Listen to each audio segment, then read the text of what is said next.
Hello and welcome to this special edition of Young Turks, Voices from the Valley. I'm Shereen, Bhan. My guest today is a co-founder of one of India's most prolific venture capital firms, also one of India's most aggressive venture capital firms, investing in a bunch of startups, a lot of them from the Young Turks community. Let's talk to Naren Gupta of Nexus Venture Capital Partners on the road ahead for the Indian startup ecosystem. Naren Gupta, thank you very much for having us here at your lovely home in the Valley. Let me start by asking you, it's been quite a journey for you at Nexus as well.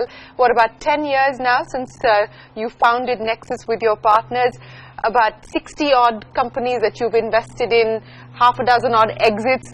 How would you sum up the journey so far for you at Nexus? It's been a pretty interesting journey. I would say lots of ups and downs along the way. But overall, it has been a journey of bigger and better things, smarter and more engaged entrepreneurs. And I think the future is even brighter. The future is even brighter, and I'll ask you that because at this point in time, and you know the conversation that's happening in India specifically on A, funding drying up, and B, whether the current lot of startups are actually going to survive or not. Do you believe that the obituaries that are being written are a bit premature today? I don't think so. I don't think so. No? So you believe that we are going to be seeing a significant amount of pain? I think so. In the last few years, companies have been overfunded. And startups... Whose fault is that? Okay. Do the investors take responsibility for that? I would say it's the fault of three groups of people. And I'll be honest, definitely the investors. They are the top of the list for the blame for overfunding companies. They got overzealous. And I think the investors had this view that we can put more money and multiply a bigger money by a bigger number and things will happen. Certainly entrepreneurs have been at fault as well because they have, certainly it's their company, they can say no. But I would say, I would also, blame is the wrong word, but I would also put press in the same box as well. I was waiting for that to happen. Why the press though? But I think you overplayed some of the companies, and made heroes out of people who really were not heroes yet. They are on their way to becoming heroes. Sure. And I think that caused a whole dynamics that made people feel bigger than they really are. Now, of course, press is taking the negative view as well, maybe overly so. I have to say, we've been balanced on Young Turks. So. I agree with you. I agree with you. I think the good thing about what you did was when nobody believed in it, you believed in the startups. Where are you most concerned about? Valuations, of course, as far as the e-commerce guys have been spoken about ad nauseum. But do you believe that we are going to see the demise of some of these e-commerce giants, so to speak, in India? I would say yes. I would say unfortunately yes.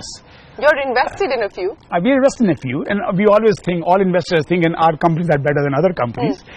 But I think realistically there are too many companies in the e-commerce space in India. And is there room for 5 large e-commerce companies? The answer is really no. So I think Demise may be overstating it, but I think there will be a sort of a restructuring of the industry. Will the consolidation be forced upon by investors? We've already seen that happen in a few instances. Are we now going to see that being pursued more aggressively? I mean, don't lose money across 3 or 4 different companies, lose money on one perhaps is going to be the driving philosophy. I would say that it's always a combination of factors that makes that thing happen. Some of it will be the investors, running out of patience. Some of it will be. Are you running out of patience today? No, I'm not running out of patience. I can say that for sure. And I'll tell you, this is our companies. We are a lead investor, co-lead investor in Snapdeal. We are lead investor in Shopclues. We are, in Craftsvilla. Yeah. I would say the companies we are in, fortunately, are much better than other companies in terms of their economics. So I'm not losing patience. I certainly want them to do better, much better than what they are doing right now. And I think they're on their path to getting there. So I'm not losing patience. Every time we talk to these entrepreneurs and we ask them about the road to profitability, and it'll be, we'll be breaking even soon enough, profitability in a couple of years. But finally, I think emphasis now seems to be on unit economics. And perhaps it's because funding is drying up. Perhaps it's because investors like you are finally sort of, putting the stop sign on the road, so to speak. But do you believe that we're close to seeing profitability as far as this universe is concerned? Well, yes, I would say so. And there will be a range of companies. Some companies are already running profitably, and some companies will take a year or two, and some companies will never get there. One thing I think for investors is important, as it is for the entrepreneurs, is to be one step ahead of the game. And we have been saying that for 2 years. So if you look at what has happened in the last 2 years, I can say from Nexus point of view, we really have not funded a big e-commerce platform because we believe 2 years back that the euphoria had already sort of caught up. Had gotten ahead of itself. And we were telling the companies we had funded to cut costs and get into right unit economics. But even more importantly than unit economics is customer satisfaction, which companies were not focused on. So if you look at Snapdeal, the customer satisfaction is in line with Amazon now. It wasn't 2 years ago. Now, entrepreneurs did that. Kunal and Rohit, leading the company did that. But we pushed on it very hard. We said, we don't want growth. We want high customer satisfaction. Do you see an IPO anytime soon within the Indian ecosystem? I think you're going to have a number of IPOs in the next 2 years. Yeah. And I'll tell you why we'll have a number of IPOs. One of the biggest impediment to technology IPOs has been inability to go public in foreign markets. And now the laws have been somewhat simplified. The laws exist now. So I believe that in the next 6 to 12 months, somebody will test the market. The most obvious candidates would be the likes of Flipkart, but they've now finally come out and clarified that no, we're not going to head down that road at least anytime soon in the near future because again, as I pointed out, the road to profitability looks very uncertain. It may not be Flipkart, it may be Shopclues because companies that are operating at near break even, there's a demand for that kind of equity in global markets. Is it likely to be Shopclues? No, I'm not saying that, but it could be other companies. It could be a company. It could be maybe it's Ola. I mean, Ola looks like it's losing a lot of money also. But I think there'll be companies out there. There's a spectrum of companies across the board that can really do that. So I absolutely maybe it'll be Dhruva, maybe it'll be maybe it'll be Eka. We don't know. What might be the case. So, but I do believe that is going to happen in that. What about the threat of the global giants who are in the Indian market at this point in time? Every couple of days you hear about rumors of, Uber looking at Ola, which is of course been denied vehemently. You hear rumors of Amazon looking at Flipkart or Snapdeal, of course denied vehemently. But do you believe that these are real possibilities? I think they're real possibilities. Yeah? Absolutely. They should be real possibilities. But India is an open market, so I think nothing stops Uber from taking a big role or from Amazon or Alibaba or whoever it might be. So I think that's a real possibility. How hard is it going to be to actually get the ability to raise funds? I mean, you did a $450 million fundraise for your fourth fund. How difficult was that? Do you believe that it's going to get increasingly difficult to try and raise money to pump into the Indian ecosystem?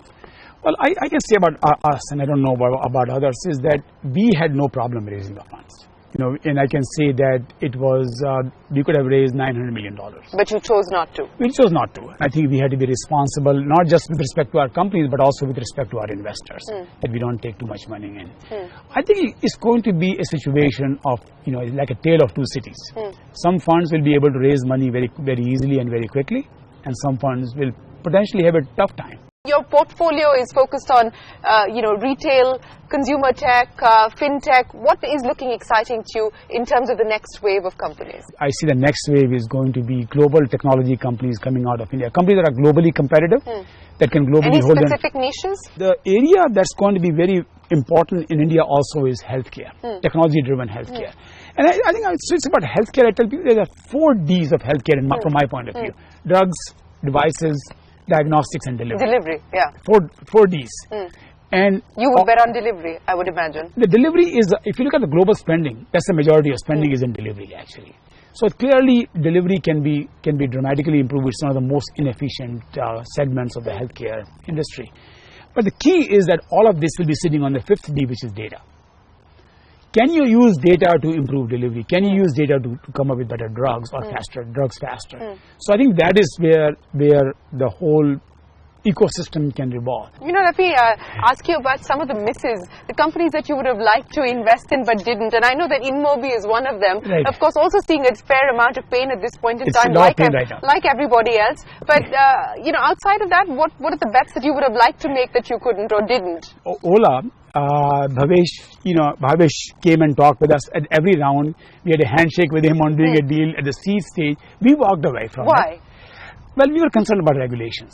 And I think one thing I have learned is that, yes, regulation is important, but if people want something, regulations will change. And I think that was I would say it was a mistake. Well, Bhavesh is a great entrepreneur and the company seems to be doing well. We don't know what the numbers are. I would say Flipkart was a big miss by us. We were talking with them before anybody else was talking with them. But things happen. A lot of them are people related. We had a summer intern and so on who didn't follow up. But I would say, and I can say without a doubt, that Flipkart maybe would be having on a different path if you were an investor. If you were an investor in Flipkart? Yeah. What would you have done differently at Flipkart? I'd say, not have all the spending that they have right now. So, I think... Is that a big problem as far as the Indian startup space is concerned? I mean, they've just gone overboard on this spending? Not enough? I think they have. I think they have, yes. So you're living with the cost structure of a large corporation as opposed to bootstrapping your way to success. That's right. Yes. Yeah. Startups are about innovation and doing things on the cheap, not throwing money at solving problems. Zomato, could have been. It's a good company, and I think we had a chance to invest. It's a good company. I think I would have liked to be an investor in Zomato, and I think it's a. I think, Shereen, I have to say that as an investor, we make more mistakes than you imagine. What's gone wrong with the bets that you've made that you've had to write off? Was it a problem of either these ideas not being executed well enough? Was it a problem of the ideas being too far ahead of the time? What was the issue there? The biggest reason companies fail is because the founders don't see eye to eye with each other. They fight with each other. And that's the reason, if I would say, 7-8 companies we have written off, 3/4 of them fall in that category.